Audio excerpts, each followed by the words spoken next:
We've got information for you on the go. I'll make it my everyday station. You definitely should. Hello there. Join us Mondays to Fridays, 7:05 a.m. for newspaper reviews, headlines, analysis, and comments on your urban lifestyle station. High Impact 102.1 FM.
Top of the morning to you this morning, and welcome to Newspaper Review on Impact Radio 102.1 FM. That one place where we get to analyze and also dissect some of the hot topics currently making the rounds in the land this morning. We're looking to review the major editorials that we have in front of us. Monday today, 13th day in the month of October, year 2025.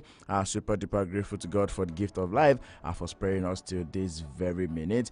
So much happening in the land as we speak right now, from the presidential pardon to the recent news making the rounds from last night. Talk about the Academic Staff Union of Nigerian Universities, that's ASU, who are now declaring, saying that they will be going on a 2-week warning strike. This has been something that has been going on since time immemorial. Let's take it back to 2009. Let's take it back to 2009. Let's not even go as far back as 1999, where we have it in its full-fledged. But let's start from the earliest. And with that, it's been going on and on and on. At the start of this administration, it feels like maybe we are not going to be experiencing it that much. But in the last couple of days, things are changing. And right now, they have now declared that they will be going on a 2-week warning strike. That's 14 days notice that they give as of September 28th this year. Of course, the requests have not changed still.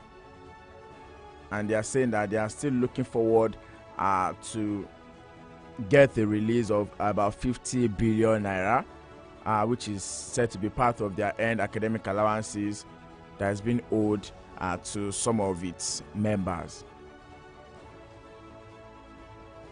And they also are saying that the 50 billion naira payments is only addressing a small portion of some of the claims that they are making. Well, we are hoping that this is definitely going to be one thing that will be resolved in the coming days, and not one that would definitely throw the education system into another hula baloo in the coming days as well. So much to talk about concerning that particular strike action that the academic staff union of universities are currently looking to embark on, which is going to be starting from today, Monday. We'll talk more about that in the course of this show this morning, because definitely it's one thing that is most important, and we just have to make mention of it this morning. Welcome to Newspaper Review on Empire Radio 102.1 FM. Ayodeji Ajiboye is my name, and I'll be your host on this show this morning. I'll take you through the major stories making the rounds in the land this morning, taking a look at the front page of all of those stories. And in case you want more in-depth into the stories, you can call for yourself one of the editorials. I'll go on this quick breather, and when I'm back, I will go straight into taking a look at the top stories that I have for you this morning. A short reminder that can keep track of this update and more by following us across all social media platforms. We are currently live on our Facebook fan page at iImpact Radio 102.1 FM. You can as well join us on our YouTube channel at iImpact 102.1 FM. Let's go on this quick breather, then we're back. We'll go straight into the top stories once again this morning. It's Newspaper Review on iImpact Radio 102.1 FM. Put a touch of class and finesse on your brand by advertising with us at High Impact 1021 FM. For more information, call 0706 393 5694, 0915 958 1881, or 0902 745 3931. Follow us on our social media platforms at High Impact 1021 FM. Our deals are hotter than the weather itself. Our deals are hotter than the weather itself. Hello there. Join us Mondays to Fridays, 7:05 a.m. for newspaper reviews, headlines, analysis, and comments on your urban lifestyle station. High Impact 102.1 FM.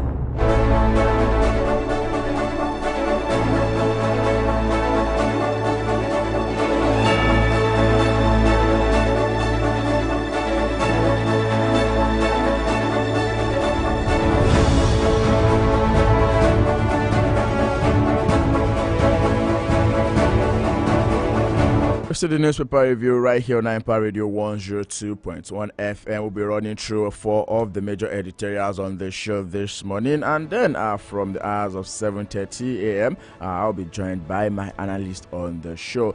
Quickly, we'll start with stories coming through in front of me this morning. Let me remind you that you can be a part of the show. Join us on our YouTube channel at Impact 102.1 FM. You can as well be a part of the conversation. Drop me your message on WhatsApp, maybe a regular text message on 0907 224 5018. 0907 224 5018 is where you can send your message on WhatsApp, maybe a regular text message to be a part of the conversation this morning. The phone lines are officially open. Starting with the Vanguard newspaper this morning, and the top story on the front page of the Vanguard newspaper says non-oil export. Local investors lose out of 4.8 trillion naira boom. Non-oil export, local investors lose out of 4.8 trillion naira boom. And the writer to the story says foreign rivals wielding cheap capital, sidestepping export rules, outmuzzle local operators. Foreign rivals wielding cheap capital, sidestepping export rules, outmuzzle local operators. Another writer says stakeholders decry funding crisis, port bottlenecks. And the last writer says analysts demand shift to value addition while the NEPC is reacting. And the graphic image on the front page of the Vanguard newspaper this morning is having the image of President Bola Ahmed Tinubu while arriving in Rome from yesterday, and he's been welcomed by the head of the mission, Nigerian embassy to Rome, right there in Italy, Ambassador Mustafa Mohammed, the chief protocol and minister of the president also right there in that image while arriving at the international airport in the head of state and government meeting that is currently on the way in Italy. There. Another story on the front page of the Vanguard newspaper this morning says ASUU federal government insists on strike over unresolved demand. Association's federal government insists on strike over unresolved demand. You want more of the story? You need to check out page 8 of the Vanguard newspaper this morning. And right after the story saying how ASU strike averted talks on 2009 agreement. That's according to the federal government. Says how ASU strike averted talks on 2009 agreement. And the last rider says vows to enforce no work, no pay policy. The federal government is vying to enforce no work, no pay policy for the ASU members. Still on the front page of the Vanguard newspaper this morning says, you can't fight drugs by freeing traffickers. ADC slams Tinubu. I bet this is as a result of the action that was taken by the federal government in the last, that was as of Friday. Yes, of course, it's been a bit of criticism that is being faced because some people are saying that the government, or should I say the administration of President Bola Ahmed Tinubu, has now pardoned convicted drug dealers and other offenders, saying it is not justifiable. Some of these persons, some people claim they've not even spent up to half of the jail term, and then they are being given a presidential pardon. Still on the front page of the Vanguard newspaper this morning says, renowned activist Abiodun Aremu killed by hit and run driver. Not a good story right there. And still on the front page of the Vanguard newspaper, state regulators ask National Assembly to halt gaming bill. State regulators ask National Assembly to halt gaming bill. And away from that story, it says U.S. genocide debate sparked by federal government failures. U.S. genocide debate sparked by federal government failure. That's according to Olawepo Ashim, who's having a rider that says government prefers 2027 politics to national survivor. And still in the eighth page of the Vanguard newspaper this morning, Lagos Hospital performs first urology surgery in Nigeria. That has to do with prostate gland. Lagos Hospital performs first urology surgery in Nigeria. More of the story, it's on page 8 of the Vanguard newspaper. And just above the nameplate of the Vanguard newspaper this morning, 100 billion naira loan sparks war of words between Alia and Autumn in Benue. 100 billion naira loan sparks war of words between Alia and Autumn right there in Benue. And that's how much I will be taking on the front page of the Vanguard newspaper for this morning. Don't forget, you can be a part of the show. Drop me a message on WhatsApp, maybe a regular text message on 0907 224 5018. And a short reminder that we're streaming live on our YouTube and our Facebook fan page at impact radio 102.1 FM. Away from the Vanguard newspaper this morning, we'll go straight into the front page of the Punch newspaper. And the big story on the front page of the Punch newspaper has to do with the strike action that is being embarked on by the Academic Staff Union of universities, and also says ASU rejects federal government proposal, begin 2-week strike today. Union snubs government peace talk over unpaid arrears. Others and insist on industrial action. And federal government, like I mentioned, says no work, no pay. With National Association of Nigerian Students also commences move to resolve lingering crisis. Okay, and away from the story, you can find it on page 8 of the Punch newspaper this morning as well. There's also a story on the front page of the Punch newspaper that says Tinubu under fire over presidential pardon for drug offenders. Tinubu under fire over presidential pardon for drug offenders. That story is on page 19 of the Punch newspaper. And another story is saying more Kwara abductees rescued as military sustains pressure on bandits. More Kwara abductees rescued as military sustains pressure on bandits. That story is on page 40 of the Punch newspaper for this morning. Just beneath that, you have killings. Adeleke denies hiding Amotekun commander and blasts the All Progressive Congress. Adeleke denies hiding Amotekun commander, blasts APC. That story is on page 41 of the Punch newspaper. And in front of that, you also have 2 arrested over mourner's death at Osun funeral party. 2 arrested over mourner's death at Osun funeral party. So there's a place where they are mourning someone, and then you go there again, to kill the person who is mourning someone. All right. It's good that the hands of the law has already caught up with them, and hopefully they are going to face the full wrath of this for that particular one. Right in front of the nameplate on the Punch newspaper this morning, says Fubara retains 8 commissioners, prepares fresh nominees list. Fubara retains 8 commissioners, prepares fresh nominees list. And above the nameplate of the Punch newspaper this morning, Edun recovering, no plans for replacement. That's according to the presidency. Edun is recovering, no plans for replacement. And just beside that story, you also have Naira hits 10 months high on strong FX inflows.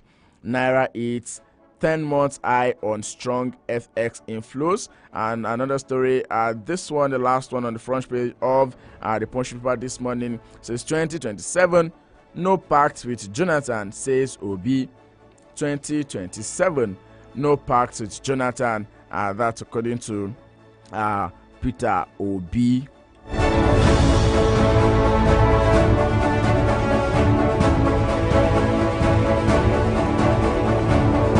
Moving on this morning, we're moving away from the Punch paper straight into the front page of the Daily Trust newspaper, running through the headlines so that we can have analysts join us on the show in the next couple of minutes. This top story on the front page of the Daily Trust newspaper still also talks about the ASU strike, and it says strike, no work, no pay. Federal government wants ASU. No work, no pay. Federal government wants ASU. Other story on the front page of the Daily Trust newspaper says 3 more Katsina local government areas sign peace pacts with bandits. 3 more Katsina local government areas sign peace pacts with bandits. Other story says Kano issue alerts over rising Lassa fever risk. Kano issues alert over rising Lassa fever risk. You more of that story. Check out page 41 of the Daily Trust newspaper this morning. And a graphic image on the front page of the Daily Trust newspaper says objections over pardons for grave offenders. Objection over pardon for grave offenders. And beneath the nameplate of the Daily Trust newspaper this morning also says presidency confirms Edun's illness. Presidency confirms Edun's illness. That story is on page 2 of the Daily Trust newspaper. And right in front of that, I also have Bakari update as Cameroonian elect president. Bakari updates as Cameroonians elect president. And lastly, on the front page of the Daily Trust newspaper this morning says flood kills 236 persons in 27 states, including the Federal Capital Territory. Flood kills 236 persons in 27 states as well as the Federal Capital Territory. And that's it on the front page of the Daily Trust newspaper for this morning. Right now, we move straight into the front page of the Guardian newspaper. To the newspaper review on Empire Radio 102.1 FM. And top story on the front page of the Guardian newspaper says prerogative of mercy. Prerogative of mercy. Criticisms, outrage, suspicion trails presidential pardon of 175. Prerogative of mercy. Criticisms, outrage, suspicion trails presidential pardon of 175. You can check more on the story on page 6 of the Guardian newspaper this morning. Just beneath that story, you also have security concerns. Tinubu, NSA, NIA boss join meeting in Rome. Security concerns. Tinubu, NSA, NIA boss joins meeting in Rome. You have the graphic image on the front page of the Guardian newspaper this morning. Says the legal director and cabinet secretary meeting with the Lagos State governor at the government house yesterday in Alausa over the weekend. And away from that story says federal government revokes Mararaba Kefi Road contract over negligence, faulty design. Federal government revokes Mararaba Kefi Road contract over negligence and also faulty design. That story is on news page 30 of the Guardian newspaper this morning. Says another story says psychologist blames lifestyle orders for emotional instability amongst youth. Psychologists blame lifestyle orders for emotional instability among the youth. Don't forget that on Friday was when we celebrated the World Mental Health Day, and part of what mental health is all about is that you having your sanity right in place, you being a stable person, and then according to what psychologists are saying this morning, they are blaming the type of life and other things for emotional instability among the youth. Other story on the front page of the Guardian newspaper this morning: Presidency Sultan orders commit to friendly girl-child policies.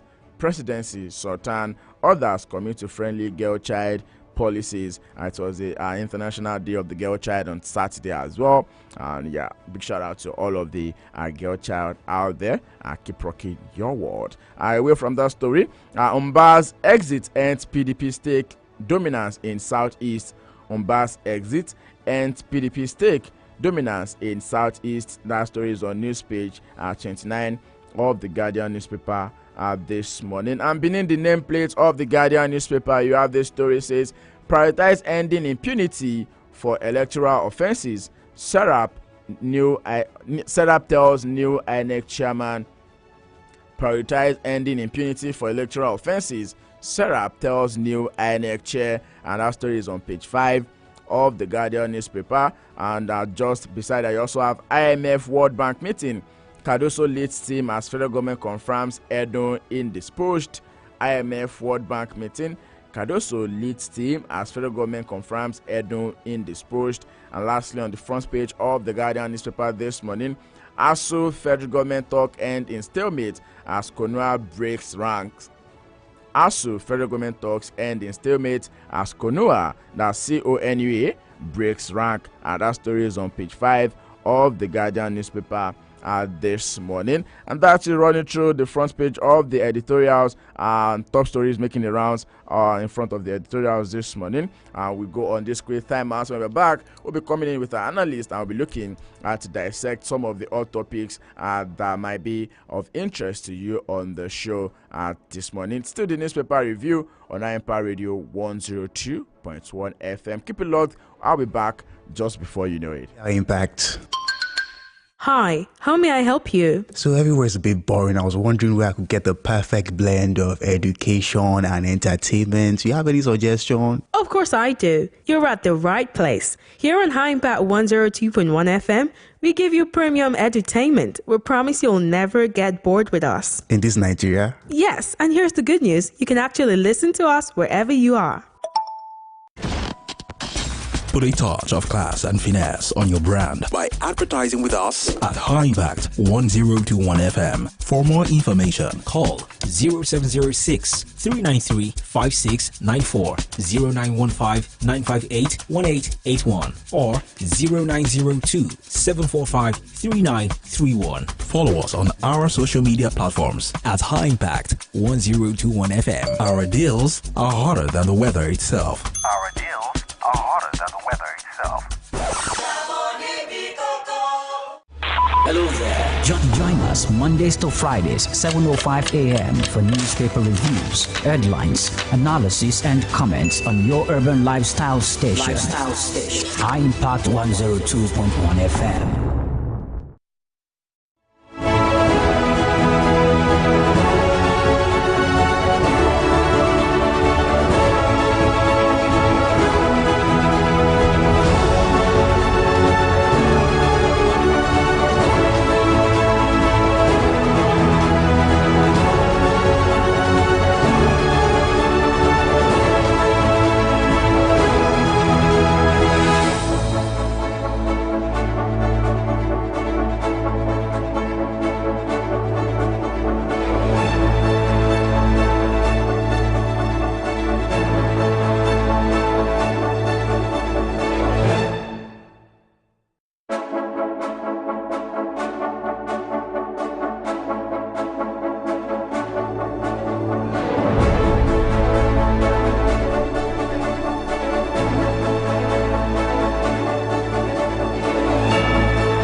And it's still the newspaper review right here on Empire Radio 102.1 FM. Taking a look at some of the stories that made it to the front page of the editorials in the land this morning. I've been able to run through 4 of the major editorials, and I'll be bringing on our analysts for today. We together will be looking to dissect some of the hot topics that might be of interest to you out there listening to us. Don't forget you can be a part of the show. Drop us a message on WhatsApp, maybe a regular text message on 0907-224-5018. We're also streaming live on our YouTube channel and our Facebook fan page at impact Radio 102.1 FM. I welcome Barrister Abdul Hamid Olatunji to the show this morning. Good morning, Barrister. Good morning. Thank you for having me. It's always a pleasure to have you around. Barrister, top story in the land this morning. It's not far-fetched. It's something that has been, should I say, recurring.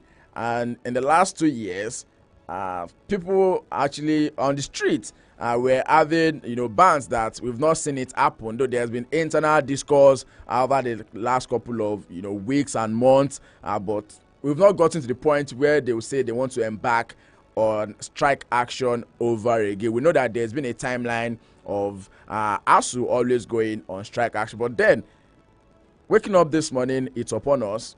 2 weeks warning strike is what ASUU have now, embarked on, rejecting the federal government proposal. What's your stand on this, Barrister? I think it's unfortunate that this is happening again. It shows that the government has not even is not fulfilling its promises.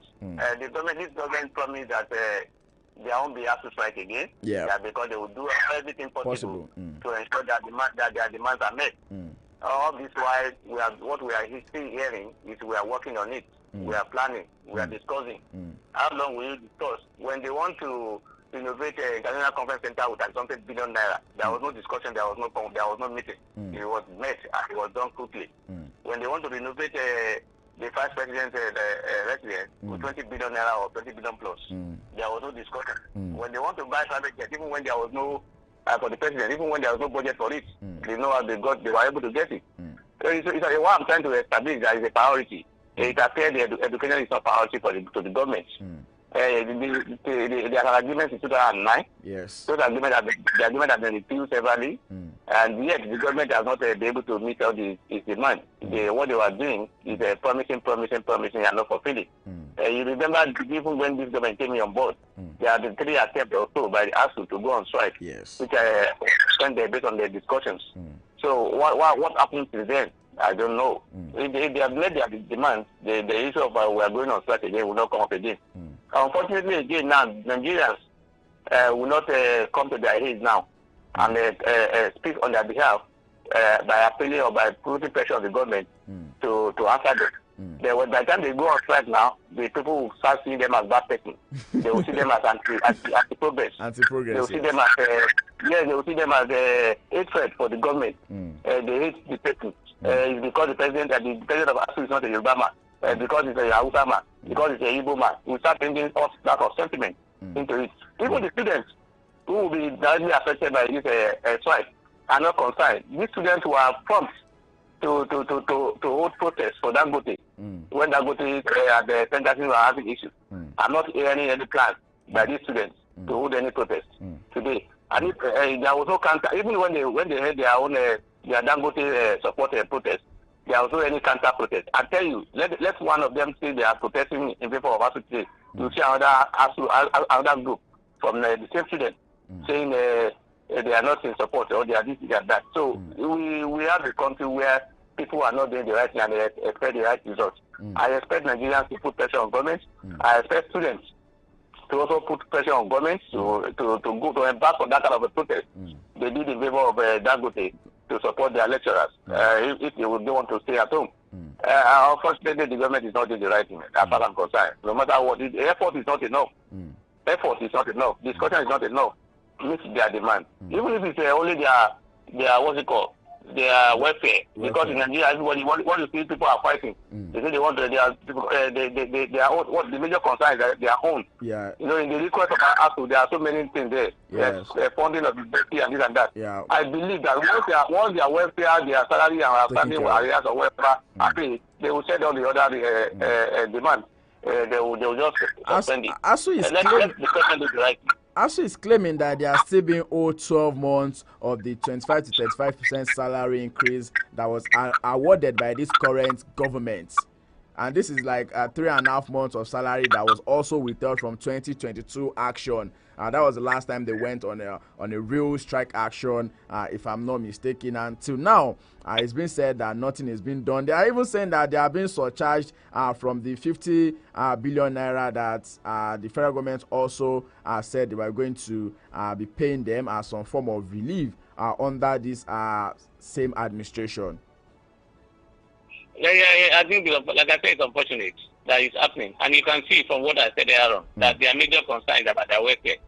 Once what they are owing them is paid, the issue of fund the university, this and that, will go to the background.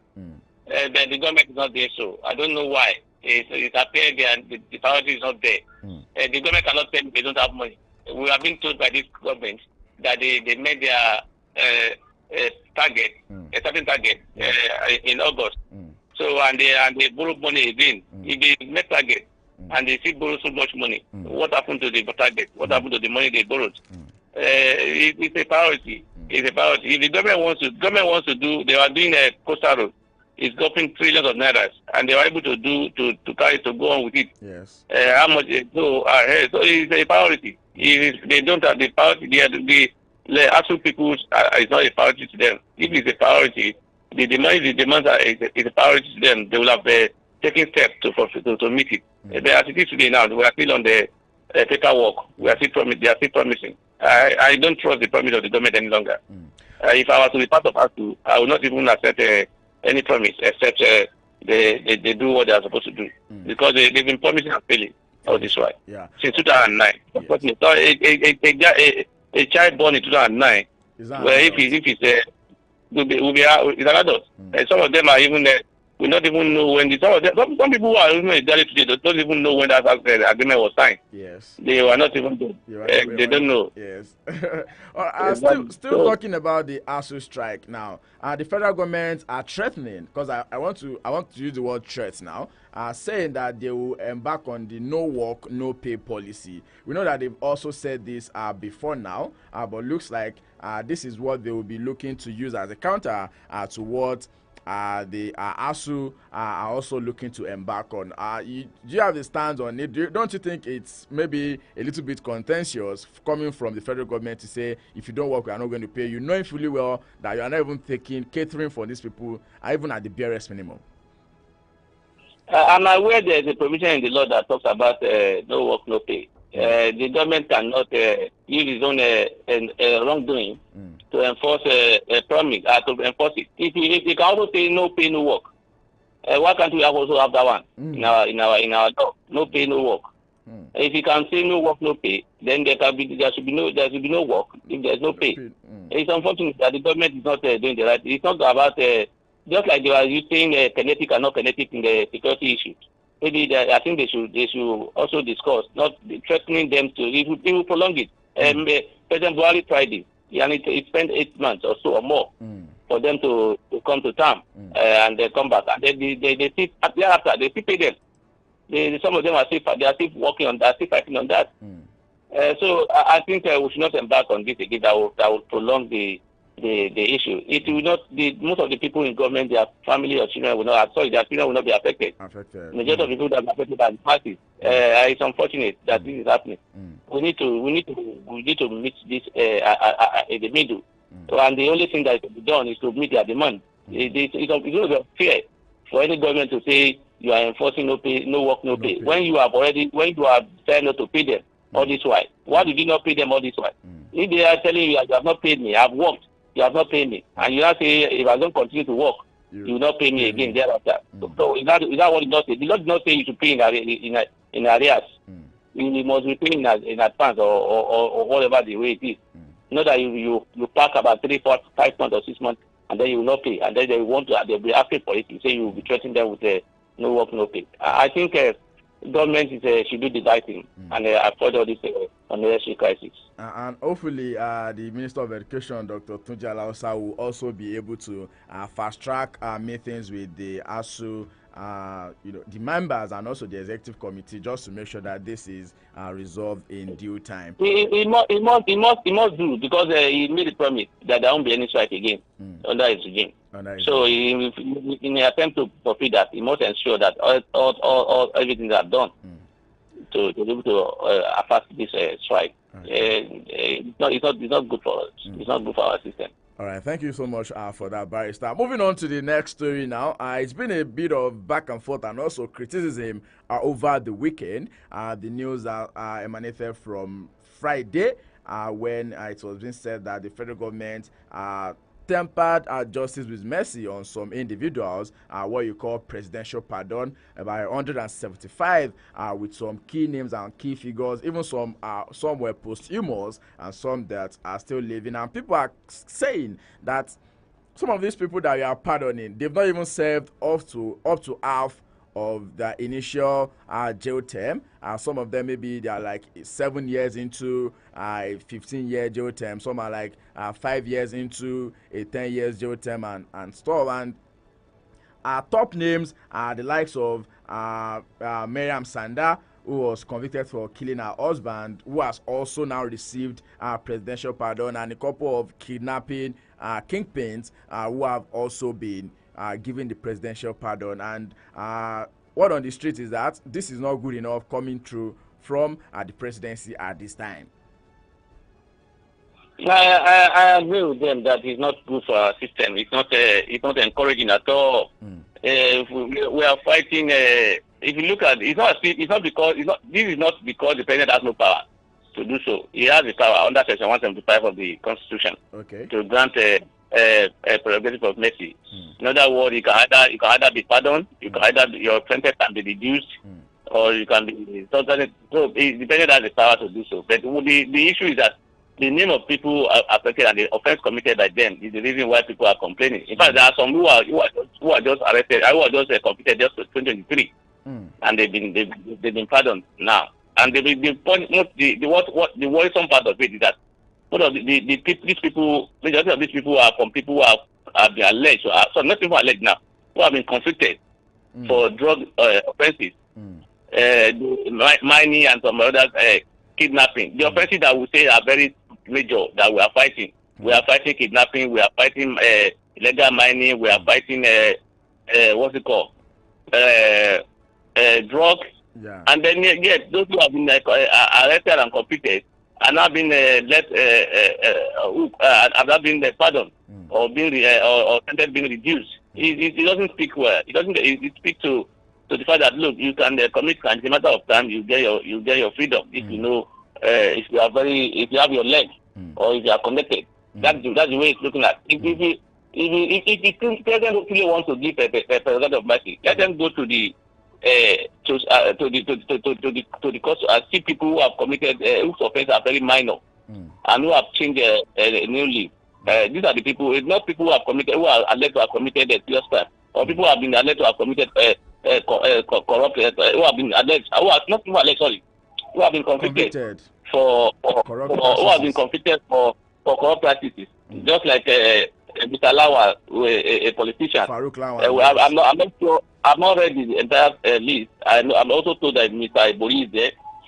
I don't know under what law if Mr. Ibori has been granted that pardon, because for you to be pardoned by the president, the offense committed must be federal offense. And it must be that. In other words, it must have offense being passed by the National Assembly. It must be under the offense passed by the National Assembly. I'm not aware that Mr. Ibori was convicted in Nigeria. He was convicted abroad, if I'm right. So under which law is he being pardoned? Mr. Farouk Lawal is being pardoned now. When you say we talk about corruption, and then what are you saying?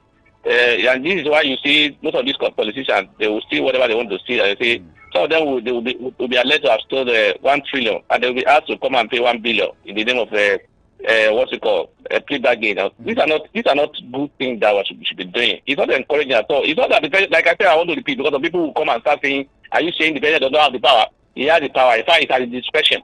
The only thing he can do is just to consult the Council of State. He has a discretion to give pardon to anybody he wants to give to. And people that will come and tell me it's only the president that put the names of people who approved it was the president. So as long as it was approved by the president, it's the president's work. So he should have asked questions and say, why must I give this? Why must I give that? Even those people who kind of who have been alleged of that kind of offense, especially drug-related offenses. And I don't want to say certain things because people are saying, look at it in a way. Bearing in mind that the president was also alleged of of an offense relating to drugs during the campaign. So probably people will be looking at putting two plus two together and say, okay, probably, So these are things that are not palatable as far as I'm concerned. And it's not today. It didn't start under this president.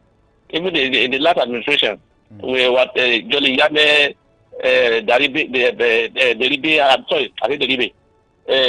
Former governor of Plateau State, what is his name again? Darie, yeah. Part of this who benefited from this.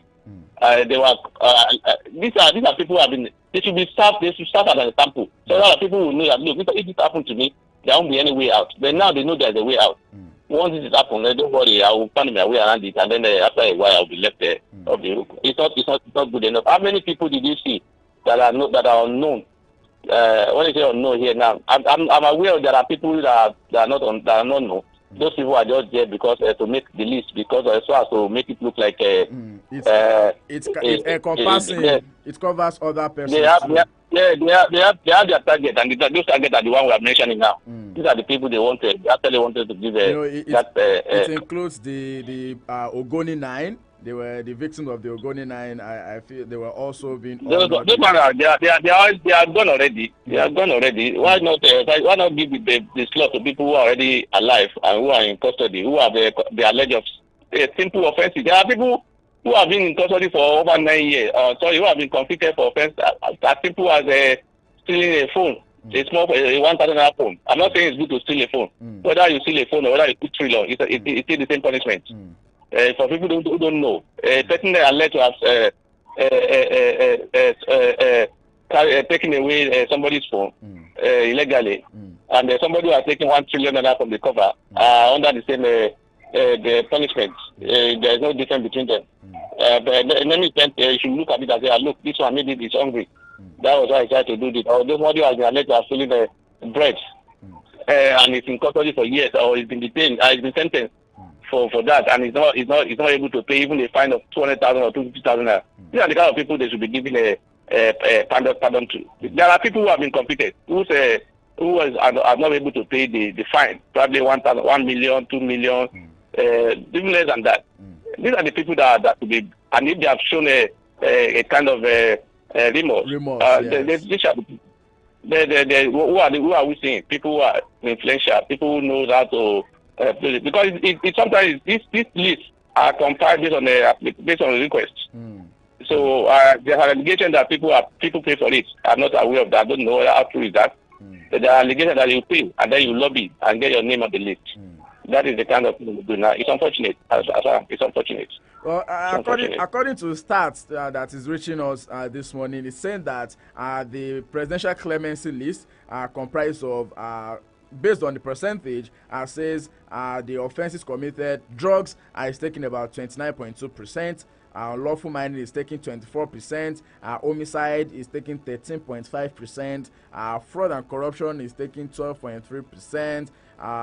Firearms taking 2.3%. Hijacking 5.8%. Robbery and theft 2.3%. Kidnapping taking 1.8%. Human trafficking 1.8%. And other offenses are taking 5.8%. So takes me back to what you mentioned about the level of the crime that these people committed before they were being jailed or before they were being imprisoned. Like I said, we should be seeing offenses that are very minor in this list. What we're seeing are offenses that are major, and that's my worry. That's my worry. The offenses that the one that we even say we are fighting against, that because this is we say we are fighting against kidnapping, We are fighting against drugs. We are fighting against all this. So it's unfortunate. It's unfortunate that the president is extending his amnesty to this kind of people. I'm not saying they don't deserve it in the circumstances. There are some who deserve it in certain circumstances. In fact, there are some people who allegedly who are convicted for drugs in 2023, and today they have been pardoned. And they were given just 3 years imprisonment, 3 years, and they were not even allowed to spend the 3 years, and they were being pardoned. It's unfortunate for those people like Lawan. For me, there's no doubt it's a political game. As it is now, they will be able to come back to the political scene and play politics. So what are we now fighting? Even those who have worked to ensure that this convention take place, they'll be by now be blaming themselves. Why did I do this? Because some of them I know understand that they are doing those jobs. They would have been offered certain bribes which some of them will reject, or they will even be like their life might even be threatened at that point. And so now the people they fight over and they ensure that they were convicted are now out. Well, how do you see yourself? How do you look like? It's discouraging sometimes. It's discouraging. I'm telling you, it's discouraging. You work all the way to do investigation. You work, you risk your life to come to court and give evidence. Your face is known by them. And now they have been convicted, and now they are out, and they know that you are the one that worked tirelessly against them to be able to sentence them. You're not safe. That is true. Some of them may not be safe. It's very dangerous as far as I'm concerned in our system. It's not good. You are encouraging criminality. I even hear that one of them who kidnapped Mike Osentome is part of the people that have been granted amnesty. Yes, it's part of it. His image has also been, flying around since yesterday now. That I imagine that this kind of person is getting a presidential pardon. That I'm talking about Kelvin Prosper Onyara. Yeah, Kevin Prosper Onyara. Yeah, people who are convicted for just offense not to our law, wandering, because sometimes they carry you until you are wandering, and then they take you to court, and then you'll be in prison, and you'll be convicted, and then today you will still be dead now. Those are the people that should be entitled to it. Those who have been convicted for environmental offenses who are not able to meet their fine, or who are not able to. These are the people that should be considered, not people who have been alleged of committing a murder, committing offense of kidnapping, illegal mining. Because some of the allegation is that some of these terrorist attacks that were seen banditry is because of illegal mining. Yes. They are reports to that effect. So, and we are able to arrest some of them, convict them, and then now they are free. It's unfortunate. Okay, moving on from that story right now, just like you said, it's very unfortunate, and we are hoping that possibly the lawyers and the judges that were part of these cases, why these ones were being sentenced, will definitely still be in for not for the lack of words, but we just hope that you are safe after these ones have now been given a presidential pardon right now. Moving on to what I would like us to talk about before we wrap up the show. In the last couple of days, it's been said that Naira is gaining and is waxing strong. And fast forward to this morning as well, it's been said that it has now extended its gains at the official market, gaining about 0.72%. That's, let's say, 10 Naira to closing at about 1,455 per dollar. And this looks like the strongest it has gained in the last couple of years. I don't understand this celebration people are celebrating regarding Naira is gaining weight or gaining it's losing weight, it's gaining weight. Which weight? What is it gaining? Have we reduced our government to 2023 today? Are we saying Nigeria start now from 2023? What was the dollar rate before the sowing of this government in 2023? We are making it look like as if all the things that we are talking about started in 2023. As if what is our target? Are we looking at what is the yardstick to determine whether they've come down or not? Are we looking at 2023 or before 2023? What was the rate at that time? So some people will come out and say, food are now coming down. Rice is now, a bag of rice is now 50,000 naira. What was the price of bag of rice before this government came into power? And we will be celebrating that. Some people will be celebrating that. And to say it's coming down. Coming down from where? From where to where? Is it coming down from where they took it to? Or where they met it? They met it, they didn't. It was not the exchange was not 1,000 plus when they came in. So they say it's coming down. If it's now 500, 600 down here, I would say it's coming down. Then if it's still where you are not even getting to where you met it. At the time you became you took up, you became you are scoring. So why are we celebrating that one? I don't understand it. I'm not celebrating it because I don't see any coming down in this one. It is not coming down until it gets past where it was made at the time they came into office. That's when I would know that it's coming down. You took it from 700, 600 to 2,000 plus. You are now able to bring it to 1,000 plus, 1,000 there, 1,000 things, and we are celebrating. Celebrating what? I don't understand it. Okay. We hope that it gets back to where it used to be, and definitely I guess to every citizen stable. You are dreaming. You are dreaming. If you are hoping to get it back to where it is. Except you are talking about can you get it back to 700, 500 the way it is? Is it possible? It's like you saying that the fuel will not go back to 170. Is it possible? I mean, let us deceive ourselves. They took it to those areas. It's like people now celebrating ferry has come down. It's now 820. It's now 850. Was it up to 500 when this government came into power? And we are celebrating it. Is that coming down? That's not coming down. They make it look like an achievement. That's not, they make it look like an achievement. Having a 5 naira drop from a failure, they make it look like they've achieved something. Or things are stable. They are doing well. Doing well from where? The price of oil was how much? 179 naira also, I can't remember. And now we took it to 1,000 plus, almost 1,000 plus. Now it's 800 plus. You now remove Dangote will now remove 500 or 200. People will now be celebrating. And say it's coming down. What is coming down? I won't deceive myself. Even the price of commodity that they're talking about. Tell me what the government has done especially to bring it down. We are in the season. If it's coming down, it's the season. Not because they've done anything. Give me what they have done to bring the price of commodities down. That to say, look, if not for what this government did, if not for this, if not for that, this price will not come down. Show me that working, and let's see whether it's on their efforts. It is the season. You will still go. I'm not paying. Once the season is over, you will see that the things will change again. I don't celebrate it, please. Okay. I don't celebrate it. In the words of Barrister Abdulhamid, says this is not worth celebrating just yet, and just like Riley mentioned, it is the season when there's a bit of high in the forex market, and possibly this is what is also affecting the gains that we are seeing in the naira as of this particular point in time. Many thanks to you, Barrister Abdulhamid Thunji, for joining us on the newspaper review this morning. Thank you for having me. It's my pleasure to be with you. All right, we'll call on you some other time once again for more expert analysis on this show. That's it on the show this morning. Newspaper review on Empire Radio 102.1 FM. Taking you through some of the stories that made it to the front page of the editorials in the land today.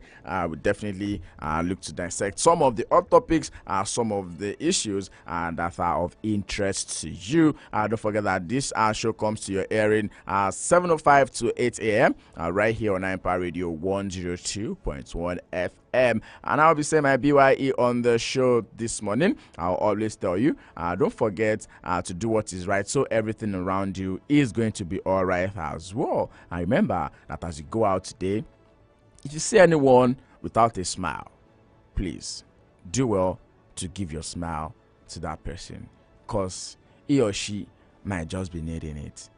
Be a rainbow in someone else's cloud. That's it on the show for this morning. Ayode Jajiboye signing out. I'll see you when I see you once again. Do out for yourself a blessed and a highly favored week. Good morning. Yeah, Impact.